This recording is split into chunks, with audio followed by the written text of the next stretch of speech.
তাহলে দুটো আলাদা আলাদা ভিডিওতে প্রথমে কনসাইনমেন্টের যে বেসিক জার্নাল তার একটা কনসেপশন আর আনসোল্ড স্টক প্রথম অঙ্কটার সাপেক্ষে কতটা লাগবে সেই জায়গাটা করে এবার আমরা চলে যাচ্ছি। আমি প্রথম যে অঙ্কটা পাঠিয়েছি সেই অঙ্কটা থেকে আমরা কীভাবে এই প্রথমে আমাদের কি করতে হয়, অঙ্কের এই ওয়ার্কিং করে আনসোল্ড স্টক বার করতে হয়। এই আনসোল্ড স্টকটা বার করবার চেষ্টা করি।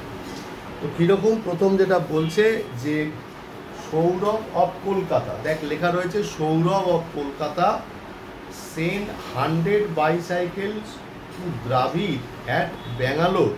তাহলে সৌরভ কলকাতায় থাকে, তাহলে সৌরভ হচ্ছে প্রডিউসার মানে কনসাইনর, আর দ্রাবিড় হচ্ছে এজেন্ট মানে কনসাইনি, সে থাকে ব্যাঙ্গালোরে। তাহলে 1 জানুয়ারি 2012-তে 100 বাইসাইকেল পাঠিয়েছে, যার কস্ট প্রাইস হচ্ছে 800 টাকা।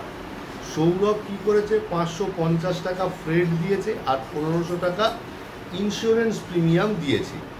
সৌরভ জিনিসটা রিসিভ করেছে, সৌরভ অ্যাকাউন্ট সেলসটা রিসিভ করেছে দ্রাবিড়ের কাছ থেকে। অ্যাকাউন্ট সেলস কি? অ্যাকাউন্ট সেলস মানে হচ্ছে যে কতটা মাল দ্রাবিড় ওর হয়ে বেচেছে সেটা পাঠিয়েছে, সেটাই হচ্ছে অ্যাকাউন্ট সেলস। কত বাইসাইকেল বিক্রি করে দেয়, 80টা বাইসাইকেল করেছে 1200 টাকা করে, এবং তার জন্যে ও কমিশন দাবি করেছে 15% সেল প্রসিডসের ওপর।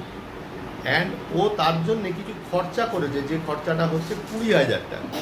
তারপরে ওই কমিশনটা কেটে নেওয়ার পর ব্যালেন্স যে টাকাটা সেটা ও পাঠিয়ে দিয়েছে। ঠিক আছে, এই হচ্ছে অঙ্কের বিষয়বস্তু। আমাকে এখানে show from the above particulars prepare the consignment account in the books of হচ্ছে সৌরভ। আমাকে সৌরভের বইতে মানে কনসাইনরের বইতে কনসাইনমেন্ট অ্যাকাউন্টই শুধু করতে বলেছে, আমরা তার সাথে একটু এক্সট্রা কনসাইনি অ্যাকাউন্টটাও করব। তার আগে আনসোল্ড স্টকটা কী করে বার করতে হয়, কমিশনটা কী করে বার করতে হয়, সেটা একটুখানি এই জায়গাটা থেকে জেনে নেব। কীরকম, প্রথমে লিখলাম কোয়ান্টিটি, তারপরে লিখলাম অ্যামাউন্ট রুপিস হলো। তাহলে 100 বাইসাইকেল পাঠিয়েছে, তাই না? তাহলে কী করলাম, লিখলাম গুডস সেন্ড কি হচ্ছে 100 বাইসাইকেল পাঠিয়েছে। 100 বাইসাইকেল কত টাকা করে পাঠিয়েছে, 800 টাকা করে। তাহলে লিখলাম যে 100 বাইসাইকেল ইন্টু রুপিস 800, তার মানে কত হলো, 80,000 টাকা। এবার কনসাইনরের সমস্ত খরচাই হচ্ছে নন রেকারিং অ্যাট কনসাইনর্স অল এক্সপেন্সেস বলে এখানে খরচাগুলো কী কী বলেছে, ও কী কী খরচা দিয়েছে এখানে দেখতে পাচ্ছি। যে ও যে খরচাটা দিয়েছে, সৌরভ ইনকার 550 টাকা ফর ফ্রেট আর 1550 টাকা ইন্স্যুরেন্স প্রিমিয়াম। তাহলে প্রথম লিখলাম ফ্রেট হচ্ছে 550 টাকা আর হচ্ছে ইন্স্যুরেন্স প্রিমিয়াম কতটুকু না 1550 টাকা। তাহলে 550 আর 1550 আচ্ছা তো রে, 550 তো নাকি, 550 আর হচ্ছে 1550, 2100 টাকা। তাহলে আমি অ্যামাউন্টের ঘরে বসালাম 2100।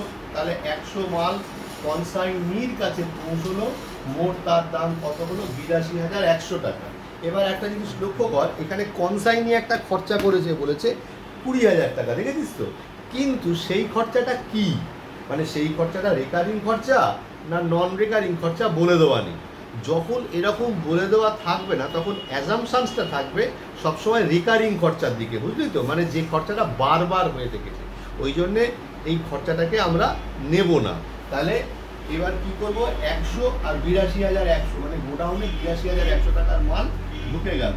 তারপরে কি লিখবো, লেস সেল কত টাকা, 80টা মাল বিক্রি করেছে। তাহলে 20টা মাল আনসোল্ড থেকেছে, তাহলে 20টা মাল আনসোল্ড থেকেছে। তাহলে এবার কি লিখবো, therefore value of unsold stock, তাহলে কি দাঁড়াবে, ভ্যালু অফ আনসোল্ড স্টক দাঁড়াবে 82,100 ডিভাইডেড বাই 100 ইন্টু 20। এই হচ্ছে বিষয়।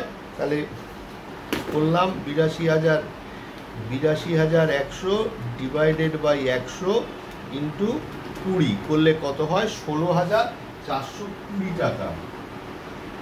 16,420 টাকা হচ্ছে আনসোল্ড স্টক। তলাতে একটা ছোট করে নোট দেব। কি নোট দেব? যে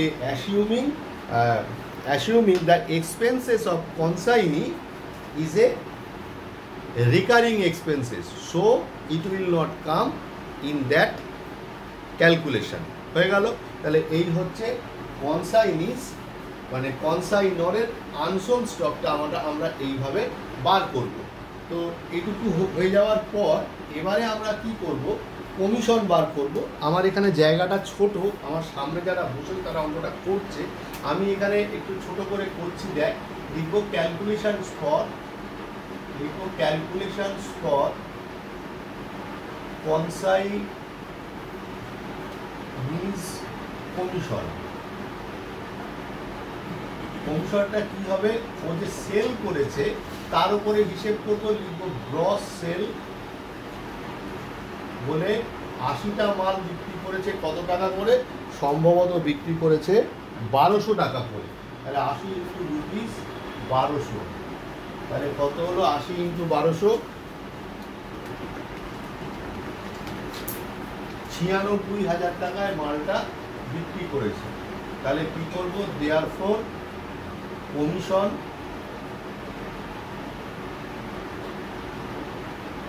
কত হলো? কমিশন হচ্ছে গিয়ে দেখতে পাচ্ছি 15%। তাহলে কি হবে? যে 96,000 ইন্টু 15/100, তাহলে কি হলো? 96,000 ইন্টু 15/100 ইন্টু 15 করলে কত হলো?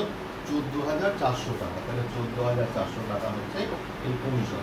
মোটামুটিভাবে আমাদের ওয়ার্কিংয়ে যা যা হওয়ার সব হয়ে গেল। এর পরবর্তী আমরা কি করে অ্যাকাউন্টিং ট্রিটমেন্ট করব সেটা দেখব।